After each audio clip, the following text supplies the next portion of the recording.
Hello, c'est Mariama, bienvenue sur Mom You Rock.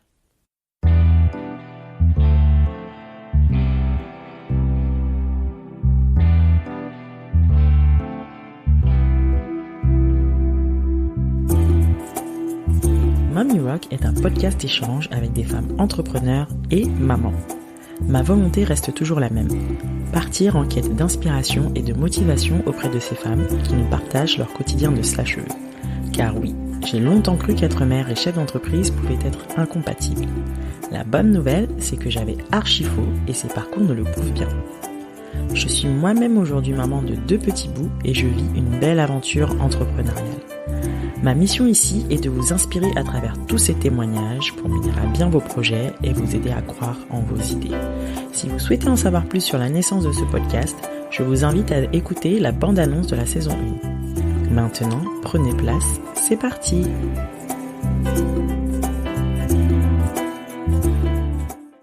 Aujourd'hui, je vous propose une interview gourmande et colorée. Bienvenue chez Maison de la Barbe à Papa. J'ai eu le plaisir d'échanger avec Célia, la pétillante fondatrice de cette entreprise spécialisée dans l'animation barbe à papa et dans la confection de confiseries. De quoi on parle? En bref, bien évidemment, je ne vais pas tout vous spoiler quand même. De Pierre Hermé, dont elle est fan et qui l'inspire au quotidien. De la manière dont elle a eu le nez fin, et c'est peu dire, lorsqu'elle a décidé de se lancer dans cet univers de niche. Comment elle a vécu ses 2 grossesses dans 2 entreprises différentes. Là, je me permets de vous spoiler, ça n'a pas été cool du tout. Comment l'annonce du confinement a été un déclencheur qui l'a amené à mieux organiser sa vie de famille, de son amour du voyage qu'elle partage avec ses enfants et son mari.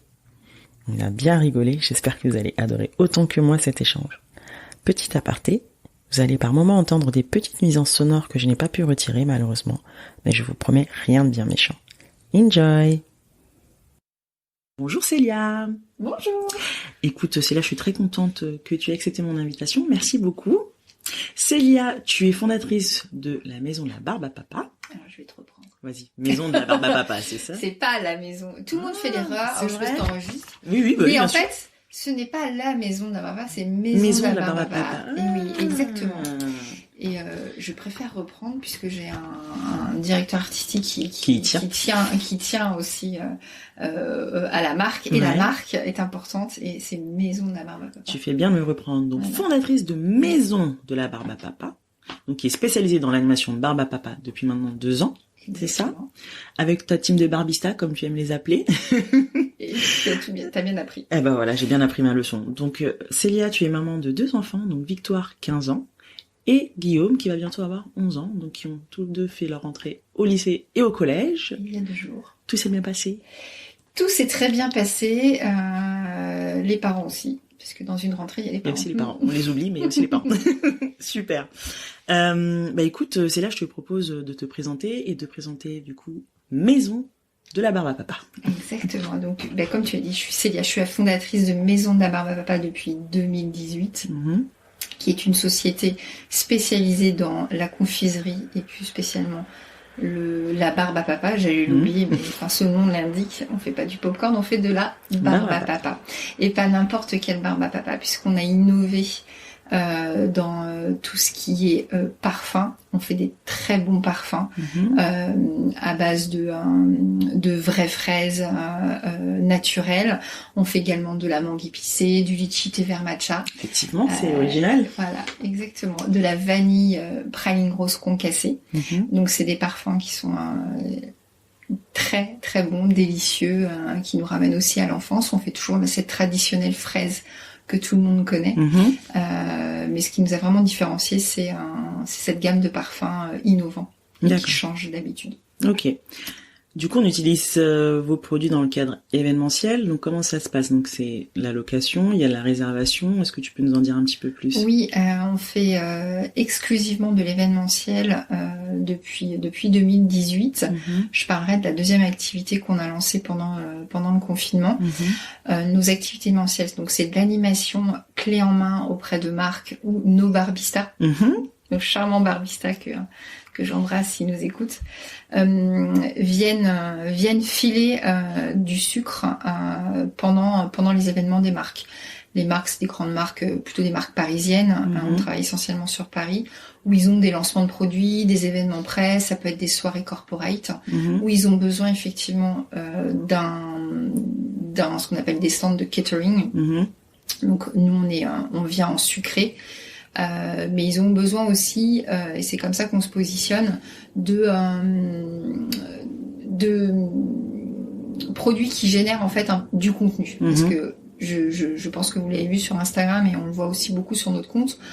Tous ceux qui dégustent nos barbes à papa, donc ils adorent déguster nos barbes à papa, mais ils adorent se prendre en photo avec nos barbes à papa. Et ça, les marques, elles aiment bien puisque ça génère du contenu pendant leurs événements. On se photographie rarement avec son burger ou sa salade. Par contre, la barbe à papa, on la photographie assez souvent. Et donc du coup, c'est des stands qui sont personnalisés au nom de la marque. Exactement. On peut les personnaliser. On vient parfois au nom de notre propre marque, mais on vient customiser le stand pour la marque, pour s'intégrer complètement, soit dans leur thématique, soit dans leur branding. Ça c'est important. Même les barbes à papa, on vient les personnaliser. C'est quelque chose qu'on peut faire. Du bâton, on vient graver notre bâton. D'accord. Soit au nom de la marque, soit leur slogan, soit ça peut être des petits mots, quelque chose, des citations qui sont en lien avec leur marque. Ou alors on vient brander également la barbe à papa avec des pastilles comestibles. Donc tout se mange. Donc on leur logote la pastille comestible qu'on vient apposer sur la barbe à papa.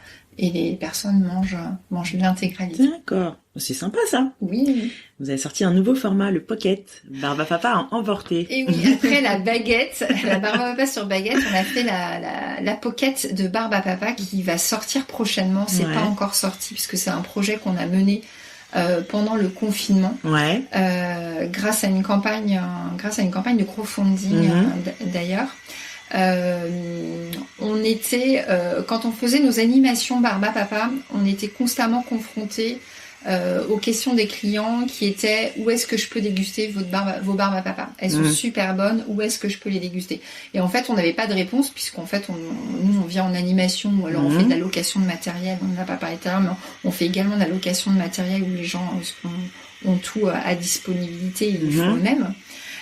On s'est dit, avec mon associé Vincent, il faut qu'on puisse vendre de la barbe à papa sans machine et que les gens puissent la consommer sans qu'ils aient besoin de matériel que nous on dispose. Et on a eu l'idée du coup d'emballer la barbe à papa, mais pas dans un format à la taille de la barbe à papa, parce que pour l'emporter c'est plus voilà, dans son sac à main. Déjà nos sacs à main sont déjà nos tote bags déjà surchargés. On s'est dit il faut un format pocket qu'on puisse emporter partout, dans son sac de sport, dans son sac à main, dans sa voiture, au bureau, à partager ou pas partager d'ailleurs. Garder pour soi. Exactement. Que ce soit pour les parents, pour les enfants, même pour les amis, que l'on puisse aussi accompagner nos desserts avec, accompagner nos cocktails. Parce qu'on fait de plus en plus de cocktails à base de barbe, c'est très joli. Et c'est vraiment une réponse à cette demande-là. C'est la raison pour laquelle on a créé Pocket en fait. D'accord. Voilà. Et donc il y a un seul parfum, c'est ça pour l'instant? Pour le moment, il y a un parfum décliné en 2 versions que l'on a décliné avec notre chef pâtissier Emeric, qui est un parfum fraise avec des pétales de fraises fondantes, et on a la fraise crispy qui croustille en bouche. Ça donne envie. Il y a d'autres parfums qui vont sortir, qu'on vous dévoilera prochainement. Je t'en cite un rien que pour toi si tu veux. Allez, vas-y. On va sortir le citron pétillant avec des vraies zestes de citron, un sucre qui aura été infusé avec des zestes de citron, et par-dessus on va venir aussi rajouter des zestes de citron déshydratées et avec un petit côté sucre pétillant en plus, donc ça pétille en bouche. C'est une vraie petite limonade version barbe à papa. C'est génial. Donc vous avez un pâtissier qui confectionne du coup les recettes. Exactement. On s'est entouré d'un vrai professionnel qui travaille au Royal Monceau. Donc il a aussi une bonne expérience de ce milieu-là. Ouais. Et de très très bonnes idées en fait. Oui, c'est ce que j'allais dire. Vous trouvez où toutes vos inspirations, recettes? Alors il y a plein de choses. Lui est là justement pour apporter cette nouveauté, ce regard de pâtissier, et puis il fait beaucoup de veille par rapport dans ce milieu-là. Après, nous on est des gourmands, que ce soit moi ou Vincent, on est des vrais becs sucrés. Donc on regarde beaucoup. Moi je suis très fan de Pierre Hermé. À l'époque, je me souviens, j'habitais juste à côté de la boutique. Donc, je peux vous dire que j'en ai Donc en fait, voilà, les toutes premières recettes, quand j'ai lancé moi Maison de la Barbe à Papa, les toutes premières recettes étaient inspirées finalement des recettes de Pierre Hermé. D'accord. C'était une vraie source d'inspiration pour moi en fait. Okay. Maintenant, ce n'est plus de mon ressort. Ouais. Maintenant, tu as quelqu'un pour ça. Et Aymeric le fait très bien. Super. D'ailleurs, en parlant de ton équipe, vous êtes combien aujourd'hui? Alors on s'est agrandi, nous aussi on a fait notre rentrée. On était reparti un peu à zéro au moment du confinement. Je pense que c'est le cas de beaucoup de startups et le cas de beaucoup de sociétés. Carrément. On a deux nouveaux qui sont arrivés mardi dernier. Donc Théo, qui est notre bizdev, qui va effectivement développer Pocket pendant la prochaine année, puisqu'il est en contrat d'apprentissage, mais j'espère qu'il ira plus loin que ça. Et on a Louisine, qui vient d'intégrer aussi l'équipe et qui est notre nouvelle chef de projet événementiel, qui est là au moins pour un an, qui est pareil en contrat d'apprentissage. On a notre petite stagiaire toute mimi, qui est notre stagiaire de community management. Il y a Vincent qui m'accompagne dans le projet, et lui est plus orienté communication, direction artistique, branding de marque. Et il y a moi qui m'occupe plutôt de la stratégie du développement de la société. Et j'espère que quelqu'un viendra nous accompagner en fin octobre pour prendre un poste de directeur de développement de l'événementiel, mais pour toute la France en fait. Pour ça, on a besoin de savoir comment l'événementiel va évoluer dans les prochaines semaines, les prochains mois. Surtout les circonstances. On essaye d'être prudent et on prend des risques parce que dans une start-up, tu as toujours besoin de prendre des risques, mais on les mesure quand même un minimum. Voilà, on essaie de pas aller trop vite non plus. On a quand même les pieds sur terre, même si on est un peu fou. J'ai vu ça, un univers vraiment décalé, c'est sympa. Du coup, on parlait du Covid. Quel a été l'impact du coup sur le business? Je suppose que tout était à l'arrêt pendant le confinement, mais juste après, du coup. Ça a été très très dur. Moi, je le cache pas. J'ai pas envie de le cacher parce que c'est une expérience. C'est pas une mauvaise expérience en soi 6 mois après, parce qu'on apprend à gérer ce genre de problème quand on est chef d'entreprise. Par contre, quand c'est arrivé, ça a été très dur psychologiquement parce qu'on était en grosse phase d'accélération justement de la société, et d'un coup, on est revenu à zéro, et ça fait très mal en fait. Donc la gestion de crise, faut la faire, faut regarder ce qu'on a en trésor, ce qu'on a en recettes, quelles sont les mises à disposition du gouvernement par rapport justement à cette gestion-là. Il y a des choses qui sont faites, c'est pas forcément suffisant pour nous, donc on a limité toutes les dépenses, toutes les charges possibles. On a serré les fesses, comme on dit. On baisse son salaire, on n'a pas le choix. Et on essaye de se repositionner, de se dire ok, très bien, combien de temps ça peut durer, combien de temps on peut tenir, qu'est-ce qu'on peut faire pour relancer en fait l'activité. Si ça se relance pas, c'est là qu'est né Pocket d'ailleurs, on s'est dit il faut qu'on trouve un autre levier. Et c'était aussi un moment de restructuration du coup pour se dire qu'est-ce qu'on fait, comment on va le faire, les sujets de fond qu'on n'a jamais le temps de traiter, c'est le moment de les traiter. Mais c'était quand même un moment difficile parce que on se voit plus, on a quand même on a un métier où en fait on est tout le temps c'est du contact. On a énormément de contacts, on est en événement et du jour au lendemain on est tous séparés. Il y avait pas si longtemps que ça, on venait de rentrer dans ces nouveaux locaux qu'on a dû laisser. On aime beaucoup les locaux. En plus, on a une petite cour très sympathique où on peut déjeuner dehors. On n'a même pas passé l'été dehors. Vous n'avez même pas pu en profiter. Donc ça a été dur. C'était dur. Après, on a espoir, on a confiance en l'avenir. On met tout en œuvre pour justement retrouver une forte activité. Ça passe aussi par un peu de risque en embauchant. Mais t'es obligé si on tu ne veux fait relancer. Rien, on ne pourra rien faire, quoi. Carrément. Voilà. Donc, Et comment tu maintenais justement le contact, comme tu dis, avec ta communauté pendant le confinement? Parce qu'il faut aussi montrer qu'on est toujours là. Donc comment tu as fait ça? Alors, on a un compte Instagram auquel je tiens beaucoup et c'est notre premier en fait contact en fait avec nos clients ou nos abonnés. Le site, certes, on a un site, mais c'est plus pour présenter nos produits. Le vrai contact qu'on a avec notre communauté, c'est Instagram. Donc ça a été un moyen d'ailleurs d'en parler, de parler, d'échanger sur l'activité, où est-ce qu'on en était, ce qu'on était en train de manigancer de notre côté. On a beaucoup d'échanges, on fait beaucoup de posts, on fait un post par jour, on raconte la vie de la société, on raconte nos créations de parfums. Vous partagez beaucoup du coup. On partage beaucoup via Instagram en tout cas, et on a une communauté qui est plutôt active, on a un bon taux d'engagement quand même. Donc et ça on y tient, puis on aime beaucoup. On commence à connaître la plupart des gens qui répondent à nos commentaires. Il y a un lien qui se fait. Virtuel, mais il est quand même là, quoi. C'est ça qui est fou. Ouais. Et hier, d'ailleurs, on était en événementiel et il y a une jeune fille qui vient et qui dit maman, c'est la fondatrice de Maison d'un Papa. Du coup, j'entends sa maman me dire mais comment tu la connais? Mais je la vois sur Instagram. Ça y est, tu deviens une petite célébrité. C'était super mignon. Et en fait, quand elle m'a donné le nom du compte, j'étais mais oui, je connais. T'arrives à reconnaître et tout, c'est fou. Oui, parce qu'en fait, certes, on n'est pas non plus très nombreux sur la communauté. On a 4300 followers. Mais après, c'est pas le nombre qui compte. C'est vraiment l'engagement derrière, Et après, comme c'est souvent les mêmes personnes aussi qui répondent, qui font des petits commentaires, on finit par connaître qui en fait. C'est super. Voilà. Top. Eh ben écoute, on va rentrer dans le vif du sujet. Qu'est-ce qui t'a amené dans le monde de la barbe à papa? Comment t'as été amené à entreprendre? Alors, ça va être très drôle. Complètement par hasard. J'ai pas une storytelling, je vais pas te dire ma maman m'en offrait quand j'étais petite. J'ai vécu, voilà exactement.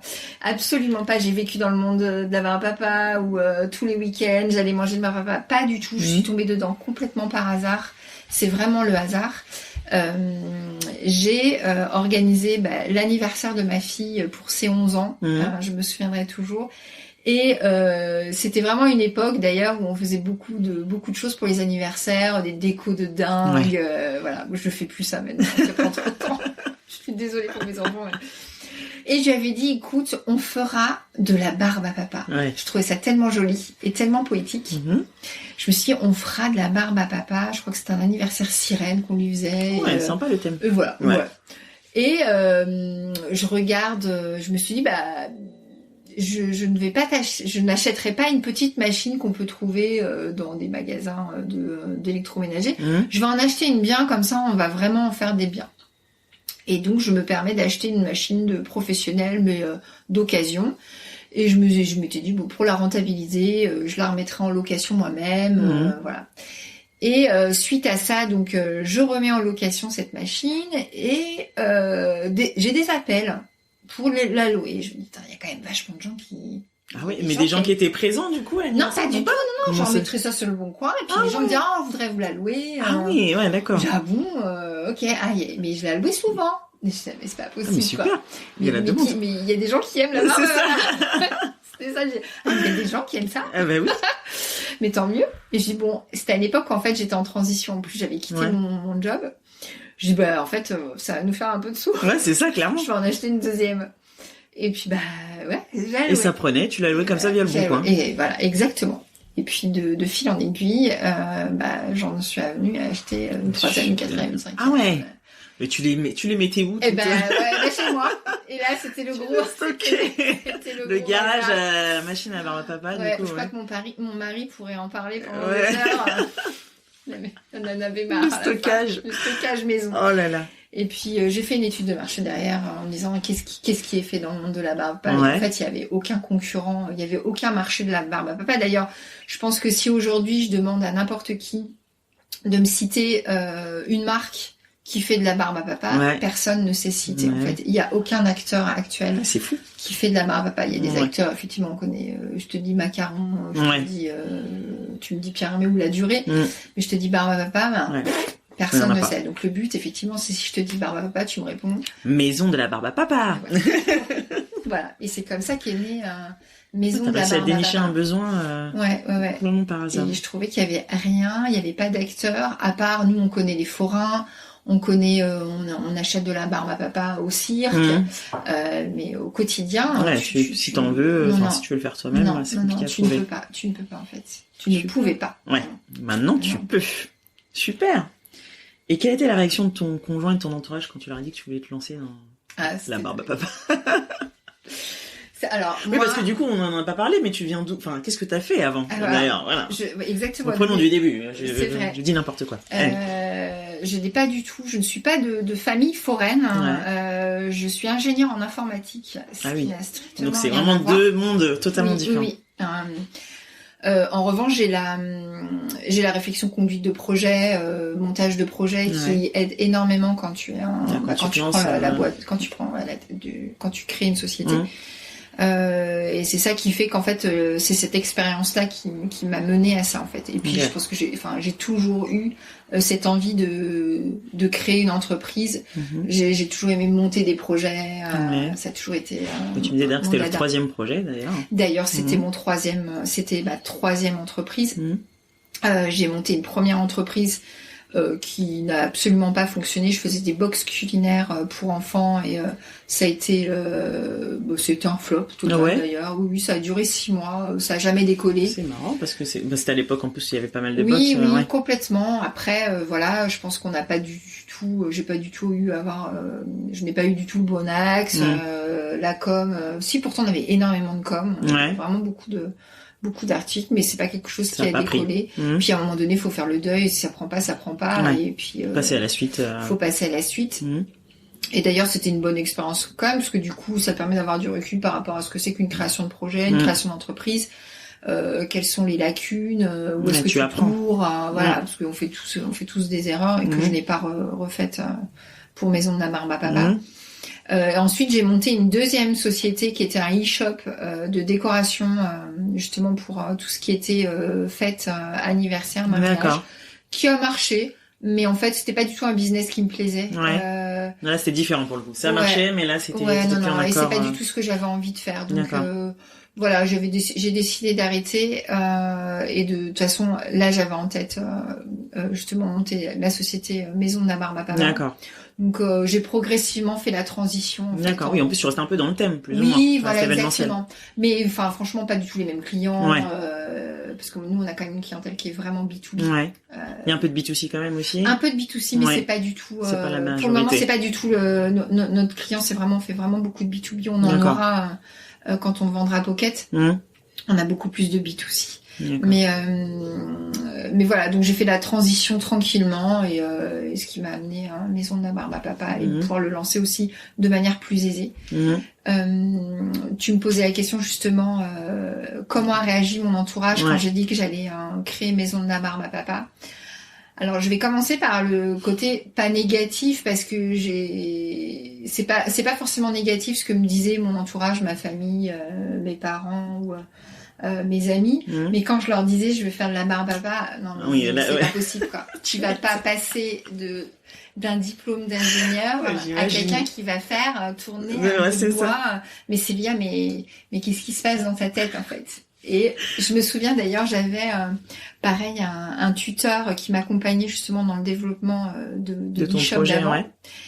Et quand je lui ai dit ça, il me dit non Célia, n'allez surtout pas là-dedans. N'y allez pas. Et lui, pourtant, c'était une pointure. C'était un ancien directeur financier d'une grosse boîte. Et là, je lui disais toujours, si, je le sens bien. Là, je sais pas pourquoi, mais je sens qu'il y a quelque chose. Donc, effectivement, la première chose que m'a dit ma famille, mais me voyait en fait foraine. C'est ça. Et petit à petit, ils ont vu l'ampleur et de toute façon, ils m'ont toujours donné leur soutien. Et ils ont toujours été admiratifs. Justement de tous ces risques que l'on peut prendre. Donc en fait j'ai toujours vraiment eu leur soutien avec moi. Le plus gros soutien c'est quand même mon mari. Et il a déjà accepté que tu stockes pendant. Exactement. Il s'est dit tant mieux, au moins on va s'en débarrasser. Non, parce que je peux te dire qu'il y a pas... Avant, on était encore en stocké un peu partout. Ah oui, d'accord. Il y a pas si peu de temps qu'on a les locaux ici. Donc, il a subi ça pendant longtemps. Super. Et non, mon plus gros soutien, c'est mon mari et mes enfants. Et je leur dis tous les jours, et d'ailleurs à toutes ces femmes qui veulent se lancer, si vous n'avez pas vos proches, les plus proches qui sont pas avec vous, ça va être très dur. C'est plus difficile, parce qu'on les embarque constamment dans l'aventure. On ramène nos peines et nos joies à la maison. Oui. On pense, moi je pense Barba Papa. Ouais, c'est ça. 24 heures sur 24, je dois rêver Barba Papa. Quand je fais mes courses, je pense Barba Papa parce que je regarde tous les paquets. C'est ça, ouais. Mais c'est là où tu trouves l'inspiration aussi. Voilà, exactement. Je regarde ce qui se fait. Et puis j'ai pendant les bons moments ou les mauvais moments, j'ai besoin d'eux. Ils m'ont beaucoup soutenue d'ailleurs avec la période du Covid. Ouais. Et puis faut savoir qu'effectivement quand on lance un business, on ramène pas d'argent. Ouais. Et que si on a un mari qui vous stresse parce qu'il serait peut-être temps de payer des factures, les caisses, ouais. parce que il est hors de question qu'on paye les factures avec son salaire, ça va être très compliqué. Et ça, j'ai un mari pour ça qui son argent, il veut bien, c'est l'argent de la famille de toute façon. Donc ça n'a jamais été un problème et il est très admiratif de ce que je fais. Donc je le remercie encore. Merci chérie. Petite dédicace. Exactement. Super. Est-ce que tu as bénéficié d'un accompagnement ou tu as fait partie d'un réseau au moment de te lancer? Comment ça s'est passé? Pas pour Maison de la Barbe Papa, je n'ai pas bénéficié d'un réseau particulier. Je l'ai fait dans mes précédentes sociétés. Je trouve que j'ai été très mal accompagnée. Ouais. Donc j'ai pas souhaité le faire. Par contre, j'aime m'entourer de gens qui font partie qui ont monté des startups, qui sont entrepreneurs, surtout des femmes. Ouais. J'aime bien m'entourer de femmes entrepreneurs. Je fréquente aussi des gens, des gars, des messieurs qui ont monté des sociétés. Je me dis pas je ne vais fréquenter que des femmes. Non, ça serait dommage. Mais j'aime bien ce milieu femmes entrepreneurs. Donc c'est plutôt comme ça que je m'entoure et je me fais conseiller en fait. Ouais, tu partages l'expérience. Oui. Et pour moi c'est vraiment important. Des réseaux j'en côtoie. J'ai eu Villa il y a quelques temps. Ex-Paris Pionnière d'ailleurs. À l'époque c'était Paris Pionnière puisque maintenant ils sont plutôt orientés tech. Ouais.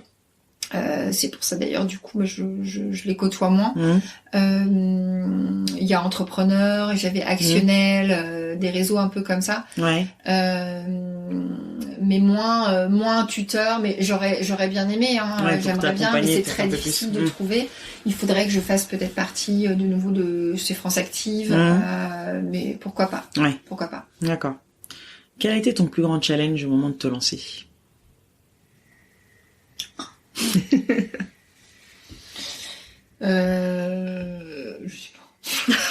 Il y en a eu tellement, ou au contraire, on n'a pas eu du tout, c'est possible. Hein. Je vois pas. Parce que déjà, tu avais détecté le besoin avant, donc il y avait de la demande, il y avait de l'attraction déjà au départ. Je me suis pas fixé de challenge. Moi, j'y vais comme ça en fait. Je ne sais pas. C'est marrant, c'est la première fois qu'on me dit ça. D'habitude, elles arrivent avec une liste comme ça. Alors moi, du coup, j'ai galéré à faire ci, ça. Mais tant mieux. Pour moi, un challenge, c'est pas une galère non plus, tu vois. Un challenge, c'est je me fixe un objectif, est-ce que je vais y arriver en fait. Est-ce que tu as réussi à fédérer facilement d'ailleurs autour de ton produit? Oui, sans le vouloir en fait, parce que je croyais que effectivement la sauce allait prendre, mais je m'étais pas fixé d'objectif particulier en me disant oh là là, il me faut 200 clients la première année. Alors que tu vois, on les a pas eu la première année, mais on les a eu la deuxième année, on a fait 200 événements. Ouais. Mais jamais. En fait, même si j'essaye de projeter la société, mais plutôt d'un point de vue business, financier, je dirige plutôt ça en fonction de mon feeling,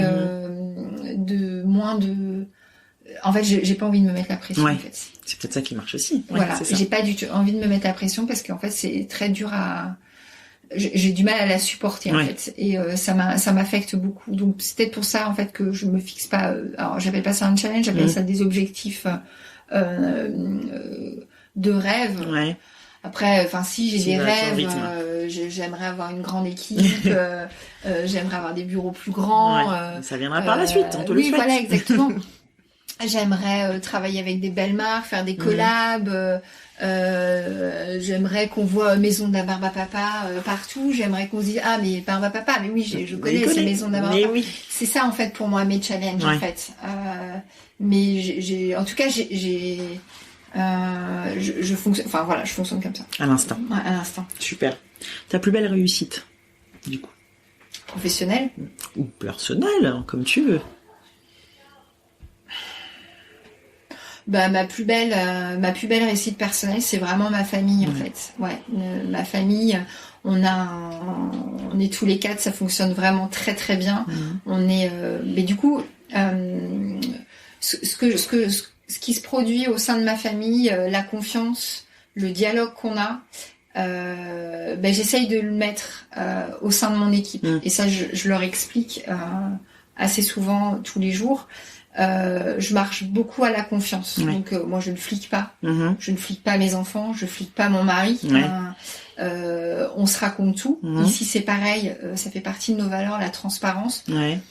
Tout doit être dit. À la maison, tout est dit. On a tous notre jardin secret. Et ça c'est normal, nos petits secrets. Ma fille a certainement ses secrets. Donc d'ailleurs je ne dois pas être la confidente. Et tant mieux. Mon mari, j'espère qu'il n'y a pas de secret. Là, c'est autre chose. Voilà.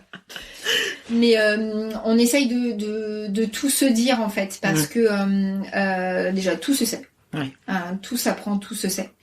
Et que si on se dit pas, on pourra pas rectifier le tir. Et je fonctionne comme ça aussi avec mon équipe. C'est mais essayez, plantez-vous et on réussit derrière. Mais on l'applique vraiment, c'est-à-dire que il s'est passé ça, c'est quoi l'axe d'amélioration pour pas que ça se reproduise, et c'est pas putain mais fais chier, t'es vraiment nul. Non, on est dans la bienveillance. Mais non, mais complètement. Et je sais que bienveillance est un mot dans les entreprises qui est assez à la mode, mais ça fait partie de moi en fait, parce que je le vis au quotidien dans ma famille et j'ai envie de ça, parce que quand je viens au travail, j'ai envie de bien me sentir et j'ai envie aussi que mon équipe se sente bien, que on s'entraide. Et c'est pas parce que je suis la fondatrice, je suis la gérante de cette société que d'ailleurs je me sens supérieure aux autres en fait. Et on a tous plein de choses à amener dans cette société. Donc voilà, en tout cas ma plus belle réussite c'est ma famille, les valeurs que j'ai, je les retranscris. Au sein de je pense qu'il y en a beaucoup qui auraient voulu t'avoir comme manager. Mais venez chez nous. venez. Super. Bon, on parlait de la famille. D'ailleurs, comment tu organises tes journées en tant que maman et entrepreneur ? C'est hyper dur. C'est très très dur. Et ça, je pense que toutes les mamans le savent, tous les parents et même les papas. C'est le plus dur pour moi. Et depuis 6 mois, j'essaye de faire très attention à ça. Parce que la première réflexion que je me suis faite quand ça a été un déclic, un déclenchement pour moi. Quand l'activité s'est arrêtée à cause du Covid, j'ai pleuré toutes mes larmes et je me suis dit, mais en fait, j'ai fait tous ces sacrifices. Pour rien. Je n'ai pas vu mes enfants, je ne suis pas allée à tel truc, machin, tel événement, à telle sortie. T'as tout ressassé, quoi. J'ai tout ressassé pour ça. Mais en fait, je me suis dit, ce qui est le plus important quand même, c'est quand même ma famille. Et en fait, il faut que j'intègre plus ma famille dans mon quotidien, en fait. Ça a été un vrai déclencheur, en fait. Et même si je suis... Enfin, une société, c'est quand même très important parce qu'on y met beaucoup de temps. Quand même. Avant tout, ma famille est beaucoup plus importante. Voilà. Donc, depuis ce jour-là, j'essaye de faire très attention. Je ramène quasiment plus de travail le soir. C'est terminé. Il m'arrive même de laisser mon ordinateur à la maison, au bureau. Tu vois, t'as vu le Ta deuxième maison, on va dire ça comme ça. Voilà. Non. Il m'arrive de plus, je le ramène, ça m'arrive. On a même mon mari, il travaille parfois le soir après le repas. On a tous tu des prends boulots, un petit temps. Voilà, exactement. Mais voilà, je laisse plus souvent mon ordinateur au bureau parce que je sais que si je l'emmène de toute façon, je vais l'ouvrir. Ouais. Ça passe d'ailleurs par rééduquer ses clients en leur disant après telle heure, et voilà. Je ne réponds pas après telle heure. Ouais. Si c'est si urgent, il faut aussi s'organiser de votre côté. Donc j'essaye vraiment de prendre plus de temps le soir et alors au début ça reste je dis pas qu'on se force, mais il faut reprendre des bonnes habitudes. Donc ça va être c'est comme le téléphone à table. Bah oui, mais même mes enfants me disent maman ton téléphone quoi. Oui, c'est vrai, t'as raison. Mon téléphone, je regarderai beaucoup plus tard. Voilà. Et petit à petit, j'arrive là plus facilement à faire plus attention à eux, à m'intégrer plus aussi dans les repas, j'ai envie de dire, je faisais même plus les courses. Ouais. Donc là, voilà, je reprends, essayer de reprendre plaisir à faire des petites choses comme ça qui peuvent paraître banales, mais c'est très très dur de faire la coupure et il faut vraiment le faire. Pour moi, c'est très important et j'avais oublié cette importance-là. Mais là, tu l'as réappris. Et je réapprends. Mais c'est dur. Oui, j'imagine. C'est un automatisme à prendre, mais petit à petit. Exactement. Super. Et comment tu occupes ton temps libre avec tes enfants ? Alors, on en a. Alors, on en a discuté tout à l'heure. Moi, ils sont en bas âge, toi, ils sont un peu plus grands, donc ils sont beaucoup plus grands. Alors, on a beaucoup été ensemble. Pendant ce confinement, d'ailleurs. On a beaucoup été ensemble. Alors eux, voilà, bizarrement, ils sont toujours sur leur téléphone. Donc, toi, t'as pas le droit, mais eux. Mais voilà. Bizarrement, eux, ils ont vachement relié contact avec les téléphones, les tablettes, alors que nous, on leur demandait, mais sortez. On a été confinés. Nous, on a une maison de campagne. En Bourgogne, on était confinés. On pouvait être à l'extérieur. Ils n'étaient jamais à l'extérieur. Donc, comment j'occupe le temps avec eux ? On fait comme toutes les familles, on fait des ciné, on fait des sorties, on discute. Mais ils sont grands, donc on joue moins. On joue moins à des petits jeux qu'on pouvait faire à l'époque quand ils étaient petits. Maintenant, on fait des jeux d'adultes, de jeux de cartes, des jeux de société, des choses comme ça. Plus grands. On regarde beaucoup de films aussi avec eux. Du coup, on peut regarder des choses qu'on pouvait pas regarder avant. C'est pareil, les choix dessinés, c'est différent. On fait des restos, même que ce soit. Des fois, ça m'arrive de faire un resto avec mon petit garçon quand il y a quelque temps, quand il avait peut-être pas école, ou avec ma fille. On a des liens qui sont quand même différents, c'est du shopping, c'est aussi des choses de son âge, plus dans la discussion, plus dans le partage, dans le partage. Puis après, nous on n'a pas de chance, on ramène tout ça au Covid, mais en fait, nous on est grands voyageurs. Ah oui. Et du coup, pour l'instant, voilà. Et donc, c'est une grande passion qu'on partage et aussi avec nos enfants, puisqu'on les a fait voyager dès le plus jeune âge. Super. Vous avez fait quoi comme pays, par exemple ? On a fait beaucoup l'Asie. Donc, on a fait le Vietnam, on a fait la Malaisie, Singapour, l'Inde. L'Indonésie, après de l'autre côté on a fait le Mexique, les États-Unis. Ils ont vu du pays. Ils ont vu énormément de pays. Le dernier on a fait les grands parcs, l'année dernière on a fait les grands parcs des États-Unis, ceux qu'elle avait d'ailleurs. On avait fait le parcours, c'est un des premiers voyages qu'on organise vraiment tous les quatre, où on regarde les parcours. Tu organises avec les enfants. C'est top. C'est un vrai. C'est un changement ça. Ouais, et puis c'est une passion. J'espère qu'on leur a donné ce goût du voyage. D'ailleurs que c'est mes parents qui m'ont transmis. J'espère leur avoir transmis ce goût du voyage également. C'est super. Ouais. Ça me manque beaucoup. Oui, tu m'étonnes. J'espère que ça va reprendre prochainement. Espérons. On croise les doigts. Comment ça se passe avec le papa ? Au niveau de justement de la gestion du quotidien. Bon, alors moi j'ai un mari extraordinaire qui est pris. je vous préviens. Il est pris. En fait, tout le monde me dit t'as un mari extraordinaire en fait. Et Il aide dans tout. En fait, il y a pas, c'est pas une question de partage, c'est une question de bon sens. C'est-à-dire qu'il y a des soirs, je peux rien faire, je peux pas faire la vaisselle, ou je suis crevée. Mais c'est lui qui prend le relais. Et inversement, en fait, on n'a jamais dit t'en fais plus que moi, t'en fais moins que moi. Non. En fait, vous êtes une vraie équipe. En fait, on est, mais vraiment, et je le sais que, enfin, c'est pas, je sais que j'ai de la chance de l'avoir, mais en fait, on est fait l'un pour l'autre, c'est beau. C'est comme ça, et en fait, on partage tout, mais c'est pas une question de partage, c'est une question de bon sens. C'est ça. Du coup, on se dispute très rarement, je sais même pas quand est-ce qu'on s'est disputé la dernière fois. Oui, parce que je dis, comme vous êtes dans le partage au quotidien, vous discutez de tout, il y a le dialogue, il y a la communication, c'est déjà la clé. Voilà, donc, c'est la base. Oui, effectivement, peut-être que c'est peut-être plus... J'ai envie de dire, j'ai l'impression que c'est lui qui fait... On a eu cette discussion il n'y a pas très longtemps, je lui disais, j'ai l'impression que t'en fais plus que moi. Il me dit, mais non, mais moi, c'est moi qui ai l'impression que c'est toi qui fais plus. C'est génial. Donc en fait, on est toujours à dire, il faut que je le fasse parce qu'il va penser que j'en fais moins que lui. Et en fait, c'est inversement. C'est l'inverse qui se passe, c'est génial. Franchement, je pense que de toute façon, je serais pas où j'en suis aujourd'hui par rapport à la société s'il n'était pas là, en fait. C'est un vrai soutien. Et même dans la gestion de la société, il y a eu des moments où j'ai eu besoin de lui parce que j'ai besoin qu'il m'aide à emmener des stands, parce qu'à l'époque, au tout début, j'étais toute seule, mais il était là, quoi. Il était là après son boulot. Il a même fait une fois barbista. Mais oui, pas mal. Parce que je me souviens, j'avais 2 événements en même temps et que j'ai un barbista qui n'a pas pu venir, qui m'a planté, et je lui disais, je vais être obligée de dire à cette cliente, je n'ai plus personne, je vais être obligée d'annuler son événement. Et là, il me dit, non, mais Célia, tu ne peux pas annuler un événement d'un client. C'est pas possible. Je sais que c'est pas possible. Il me dit, je vais y aller. Oh là là. Le héros. Le héros. C'est mon héros.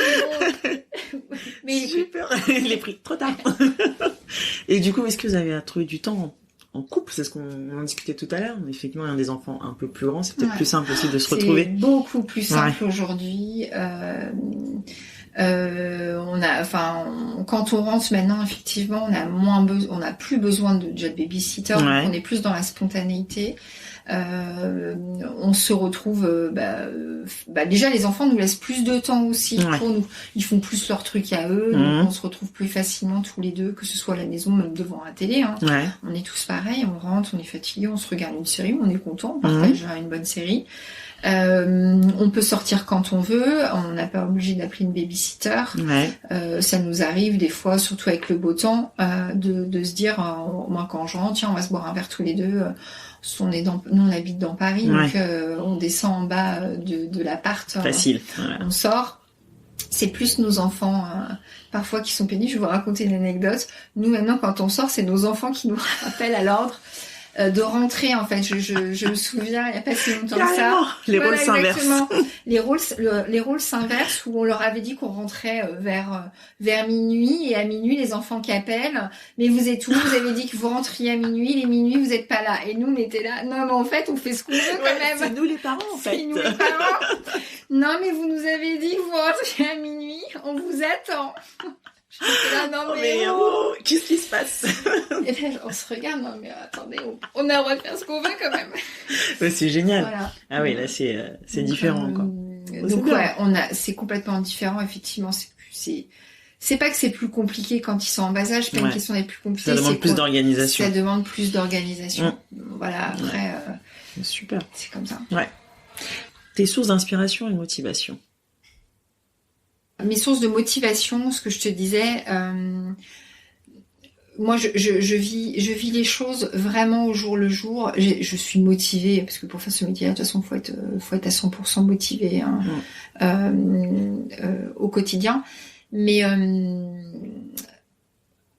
pendant longtemps, et je le fais encore, mes sources de motivation, c'est beaucoup les choses qui se font autour. Quand tu fais tes courses, tu vois d'autres marques, tu t'inspires d'autres marques, comme pendant très longtemps j'ai été inspirée par Pierre Hermé. En revanche, c'est très pollueur. parce qu'en fait tu ne fais que te comparer. Exactement. Voilà. Et ça, c'est pour ça qu'en fait les sources de motivation, je les cherche plus dans des valeurs, dans des valeurs d'entreprendre, et non pas dans une manière de me comparer aux autres, parce qu'en fait t'as l'impression que tout le monde fait toujours mieux que toi. Ouais. Et en fait c'est démotivant. Ouais, ça a l'effet inverse. Ça a l'effet inverse. Donc ma source de motivation, effectivement, je la cherche autour de moi. C'est les gens autour de moi qui me motivent, la communauté qui va me motiver, les remerciements, les avis, les gens qui se fédèrent autour de la marque. Ça, c'est source de motivation parce que ça me pousse en fait. L'équipe aussi, c'est pareil, c'est vachement source de motivation.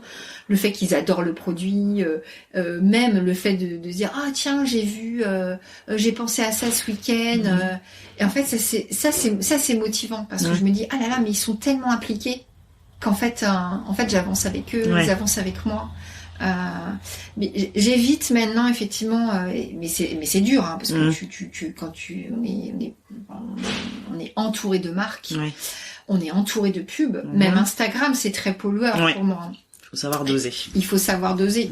Le contenu est très pollueur pour moi aussi. Donc j'essaye de prendre beaucoup de recul maintenant par rapport à tout ça. Super. Comment conjugue-t-on, selon toi, ambition professionnelle et maternité ? C'est bien que tu me poses cette question parce que moi, j'ai été confrontée effectivement à cette problématique 2 fois en entreprise, et mes 2 expériences en entreprise, j'ai eu 2 maternités dans 2 sociétés différentes et ça s'est passé exactement de la même manière. Je suis tombée enceinte donc dans mon premier job. À l'annonce de ma grossesse, je n'ai pas eu ma promotion qui était en cours. J'ai été naïve de penser qu'il valait mieux être honnête et le dire avant de signer. Si j'avais su, je n'aurais pas fait ça. Au fond de moi, je me dis non, t'as été honnête, t'es resté... Et au moins, tu sais que tu es pas resté dans une entreprise qui, justement, te condamnait, entre guillemets. Exactement. Donc, j'ai la chance et la malchance, je sais pas trop comment je pourrais dire ça. Moi, j'ai un métier dans lequel je travaillais au début qui était vraiment un métier avec beaucoup d'hommes, en fait. L'ingénierie informatique, c'est quand même un milieu très masculin. À l'école, c'était très masculin. Donc, je pense que eux ne connaissent pas cette problématique-là, en fait, et voient la maternité comme une contrainte, en fait.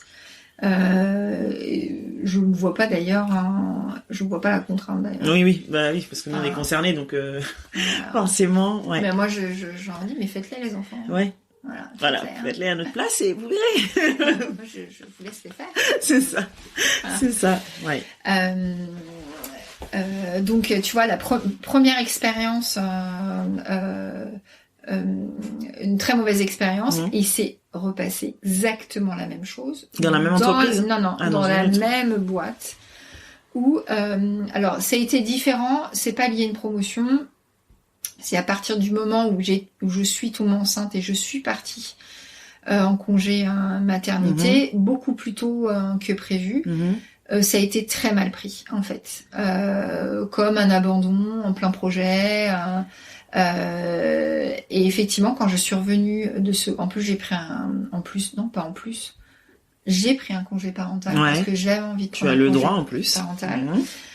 J'avais 2 enfants, j'avais pas envie que mon petit garçon reprenne le chemin de la crèche ou de la nounou si jeune. Et puis j'avais envie de ça à l'époque. Et quand je suis revenue de ce congé parental, j'ai pas pris très longtemps d'ailleurs, j'ai pris moins d'1 an. Eh bien, mon bureau était pris. Ah, parce qu'on t'a même pas prévenu en plus. Non, mon bureau était pris. On m'a mis au placard en fait. Comme ça. Ouais. Et je n'ai plus fait le boulot que je devais faire. On m'a mis sur des missions que je ne savais pas faire d'ailleurs. Donc j'allais au boulot sans savoir ce que je devais faire. C'est fou ça. Ça a été horrible. Ça a été un moment de ma vie qui a été vraiment compliqué. C'est dingue quand même. Parce qu'en fait, on se culpabilise d'ailleurs. Bah oui, c'est ce que j'allais dire. On culpabilise pour quelque chose. En soi, naturel quoi. C'est fou. Et du coup, qu'est-ce qui s'est passé ? T'as décidé de démissionner par la suite ou... On a convenu d'un départ. Moi, je me suis dit, t'as un projet en tête. Parce que t'avais déjà le projet Maison Barba Papa. Ou non, c'était le tout premier. C'est le tout premier, les box culinaires. Moi, j'avais déjà un projet en tête et je me suis dit, c'est l'occasion. de toute façon, j'allais pas rentrer dans enfin, j'avais pas envie de rentrer dans un procès ou dans des démarches qui allaient durer très longtemps et de devoir rester dans un milieu dans lequel je me sentais plus bien. Qui était plutôt hostile pour le coup. Exactement, pendant une longue durée pour finalement arriver certainement à une séparation. Je me dis la séparation, faut la faire très rapidement. Ça a été convenu d'un commun accord. Maintenant, c'est fini, la page est tournée. Peut-être que on compris peut-être aussi certaines choses, et j'espère que ça évolue avec le temps. Et où il y a une incompréhension des deux côtés, mais en fait, je ne leur en veux même pas. Moi, ça m'a permis. D'ailleurs, je pense toujours qu'un événement, quand il arrive, quand un événement arrive, un mauvais événement, c'est parce que, en fait, derrière, il va se passer quelque chose, en fait. Il y a quelque chose de positif qui arrive. Il y a quelque chose de positif qui arrive derrière.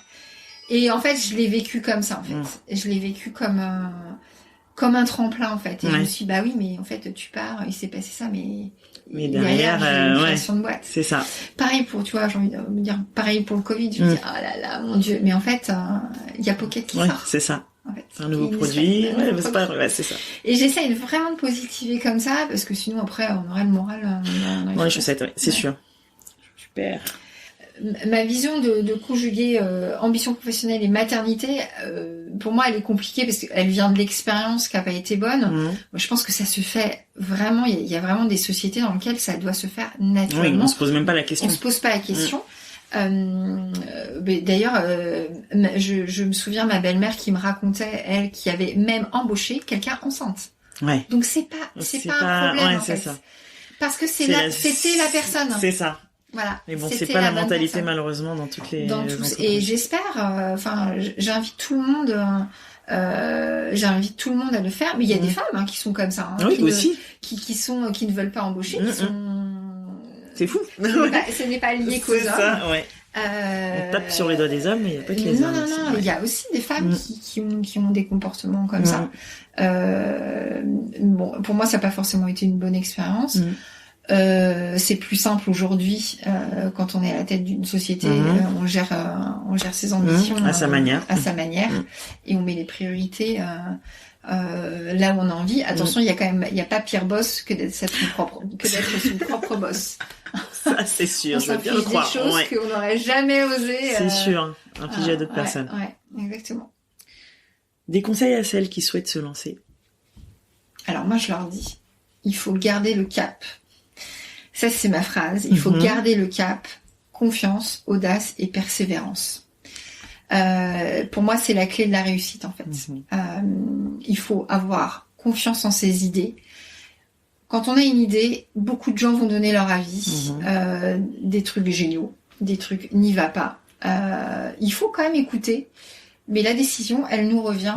Même si parfois, on aimerait bien que quelqu'un d'autre prenne la décision à notre place. Mais le risque, c'est nous qui le prenons. Et ce sera notre...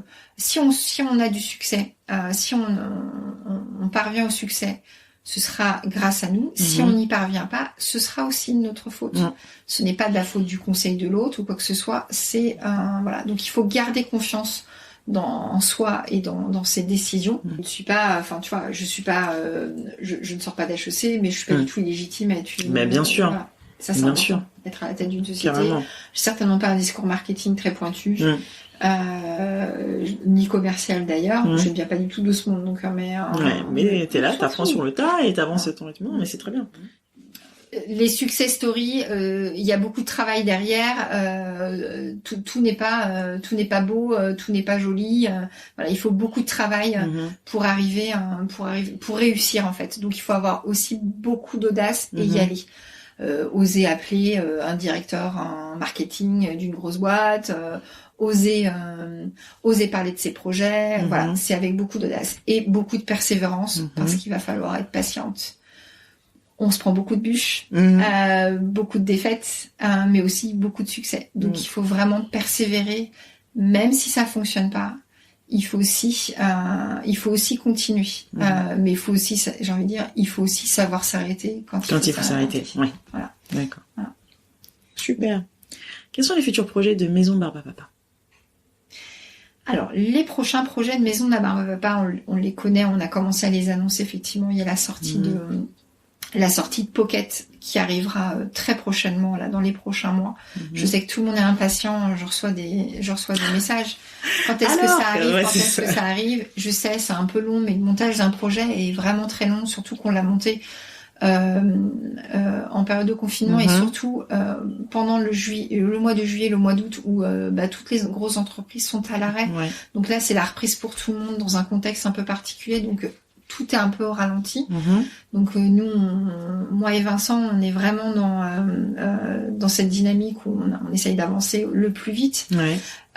Donc le prochain projet, effectivement, c'est cette sortie de Pocket qu'on a envie de voir dans vos mains de toute façon, auprès d'épiceries fines, de revendeurs. Et on a vocation aussi d'ouvrir des pop-up stores. Alors on fera pas de boutique physique, mais on a vraiment envie d'être ponctuellement dans des endroits pour que déjà on puisse avoir ce contact client, pour que vous puissiez nous retrouver. Et prochainement, d'ailleurs, on participe avec Pocket au Trophée des Épicures dans la catégorie confiserie le 19 octobre. Avec un jury composé. Alors ils n'ont pas encore dévoilé les noms des jurys. Du jury, mais généralement c'est des grands chefs pâtissiers. Et tu espères qu'il y aura Pierre Hermé, je suppose. Voilà, c'est bien. Écoute, on sera vite au courant. Oui, pourquoi pas. Super. Dernière question pour toi. Quelle est ta représentation d'une maman qui déchire?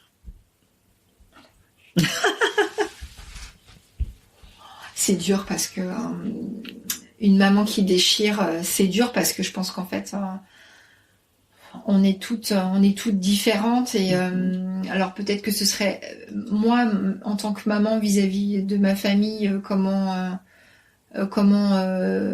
j'aimerais être et la maman idéale. Alors en fait d'ailleurs je vais rebondir là-dessus parce que une maman idéale ça n'existe pas comme les enfants idéaux ça n'existe pas. Et non.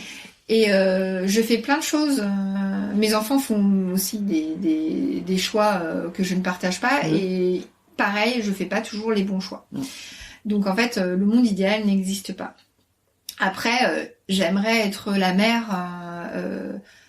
J'aimerais toujours être présente, être le soutien de mes enfants.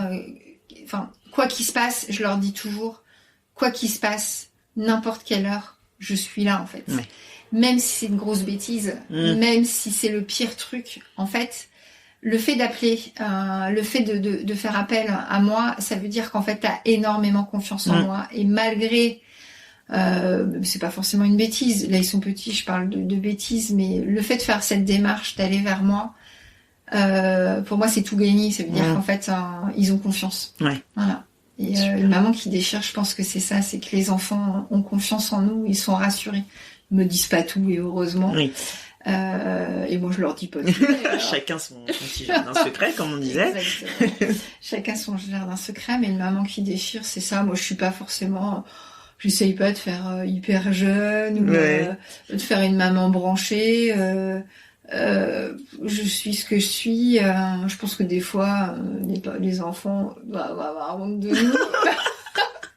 Comme nous, on a bien pu avoir honte de nos parents un jour dans notre vie.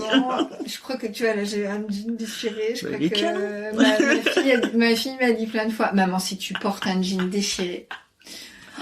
Non, maman, tu peux pas porter un jean déchiré à ton âge. Oh là là.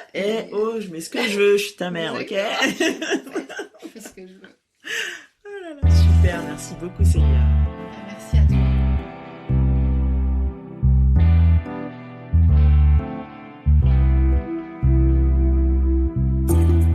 Merci pour votre écoute. Vous retrouverez toutes les infos dans le descriptif de l'épisode. Si celui-ci vous a plu, n'hésitez pas à en parler et à le partager sur les réseaux. Encore mieux, si vous pouvez lui mettre 5 jolies étoiles sur iTunes ou Apple Podcast pour qu'il soit visible au plus grand nombre, ce serait génial. Pour ne rien rater du podcast, rendez-vous sur Instagram, momurockfr. À bientôt!